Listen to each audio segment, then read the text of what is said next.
It's possible that we can still save the Chevy 3100 engine. So let me get into it. This is absolutely not clickbait. I found out some information and I think it may possibly work. So a quick backstory, I went to do an oil change a couple weeks ago and unfortunately found some oil in the flywheel dust cover. Upon inspection, found that there was oil leaking from somewhere in the engine. And I created a video essentially saying that this project was kind of DOA as far as the engine was concerned. Well, after some additional digging, looking on the forums, and also in inspecting the actual truck engine, found that the source of the leak was more than likely the rear main seal, which goes between the engine and the flywheel, which of course is why we were seeing oil in the flywheel dust cover. So you would think that you have to pull the engine, and may probably be the best way to do it. However, Chevy made these vehicles very serviceable, and probably because they're work trucks. So for this repair, you can actually use a two-piece rear main seal like you see here. And I found a couple of websites that sell it.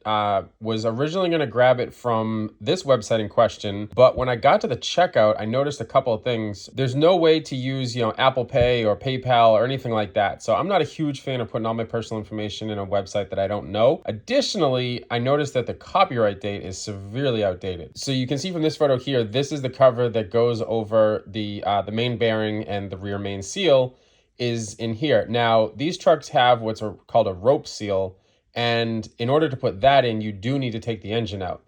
However, for a two-piece, what it is you basically put it in the cap and you put it into the actual engine itself, and there's a little bit of glue in between the two halves.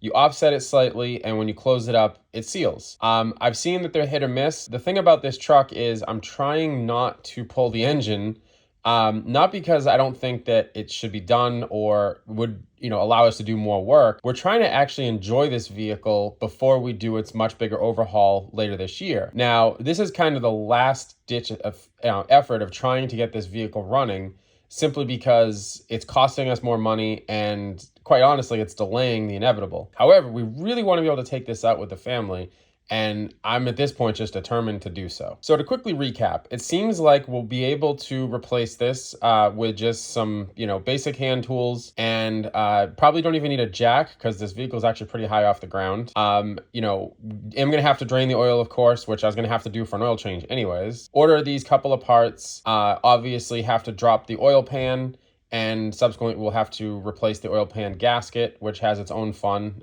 because there's all sorts of sealants and all things like that you need to get. More than likely we'll strip a bolt or two because this is a truck from the 50s. So of course bring you guys along for this installation. And great news for those that are following the garage build on Instagram, hopefully have that completed. I actually have shop air being put in, as well as some other niceties to be able to work on these vehicles a little bit better.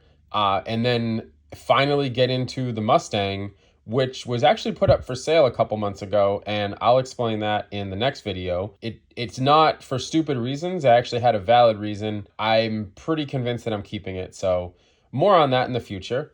But for right now, that's kind of it for this video. I appreciate you guys checking it out. If you have any comments or observations on doing this on your truck, or just something that you have a question on, go ahead and leave a comment. If you're new here, please subscribe, and I'll see you in the next video.